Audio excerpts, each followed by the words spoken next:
আচ্ছা, আপনার নাম কি? নমস্কার, আমি সোমা ইন্দু দে। আচ্ছা, আপনি কি সমস্যা নিয়ে এসেছিলেন? আমার বেশ কিছুদিন ধরেই আমার সাইটিকার পেইন হচ্ছিল, আমি সেই সমস্যা নিয়ে এসেছিলাম। আচ্ছা, এখন আপনি কেমন আছেন? আমি এখন খুবই ভালো আছি, আগের তুলনায় অনেকটাই ভালো আছি। এখানকার অ্যাড্রেস কোথা থেকে পেয়েছেন আপনি? আমার বোনের কাছ থেকে আমি পেয়েছি, আমার মাও দেখান। আর তাছাড়া আমার এক বান্ধবী, সেও আমাকে ডক্টর এস.কে দাসের কথা বলেন, আমি তাই এখানে এসেছিলাম।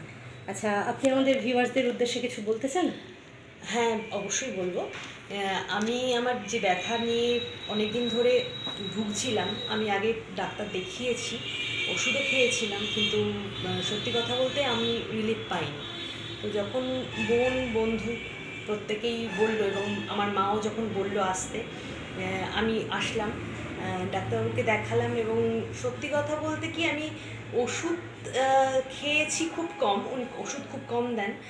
উনি অনেক পশ্চার দেখিয়ে দিয়েছিলেন এবং অনেক কিছু বলেছিলেন আমাকে, যেটা আমাকে মেন্টালি আমাকে খুব মানে শক্ত করেছিল যে আমি সুস্থ হব, এই আশাটা আমি ফিরে পেয়েছিলাম।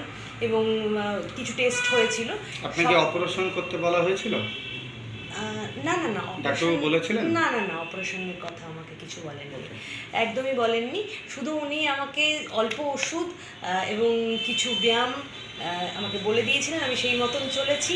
আমি এখন খুব ভালো আছি এবং মেন্টালি আমি কিন্তু ভীষণভাবেই আমি ডাক্তারবাবুর কাছে আমি কৃতজ্ঞ, উপকৃত। আপনাদের কাছে আমি বলবো যে আপনাদের যদি এরকম কিছু অর্থোপেডিক সমস্যা থাকে, আপনারা অবশ্যই ডক্টর এস.কে দাসের কাছে আসুন। ভালো।